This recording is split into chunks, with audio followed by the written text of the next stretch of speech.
Well, for more, we can speak now to Celine Schmidt, who is a spokesperson for the UNHCR, who joins us now. Thank you so much for speaking to us.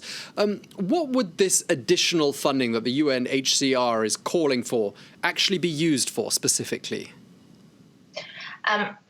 We are now in, if I can say, a race against time to prevent the spread and the impact of the COVID on displaced people, on refugees, but also on their host communities. So we need more support to invest in the prevention. What does that mean?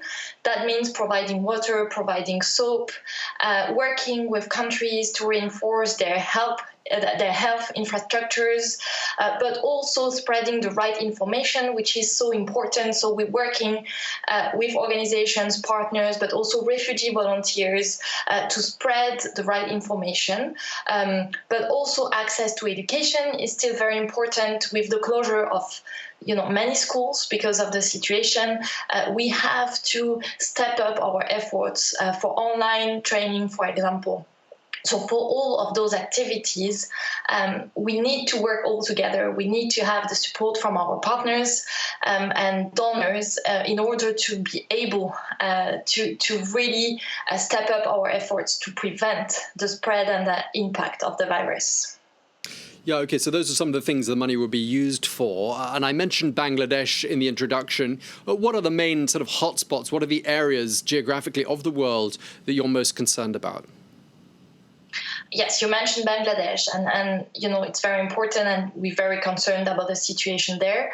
Now, with the first case of being confirmed among the refugee population, Kutupalong is the biggest refugee camp in the world, and response has to be stepped up. But we can also talk about other regions where conflict is also affecting, and violence already, the population. We can talk about the Sahel region, for example, where the COVID is just one more threat to the population. A few 100,000 people have been displaced again over the last month. They're already displaced. They already need help in terms of shelter, access to income. Very often, like the limits in movements now are also impacting their income, and joint efforts there as well, have to be stepped up to reply to the situation, to respond to the needs.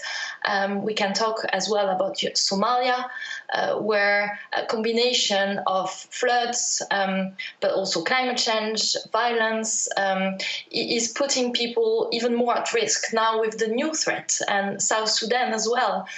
So there are many situations in the world where we need more efforts to prevent the impact of the COVID, and this is why we're asking for support from the international community, but also all our partners, to step up and to work together with us. We've had support as well from the private sector, and this is very important in the current environment, because in order to protect everyone has to be protected, and the most vulnerable people also have to be protected, because this means protecting us all. We've seen that the COVID knows no frontiers, no borders, and everyone is in the same situation.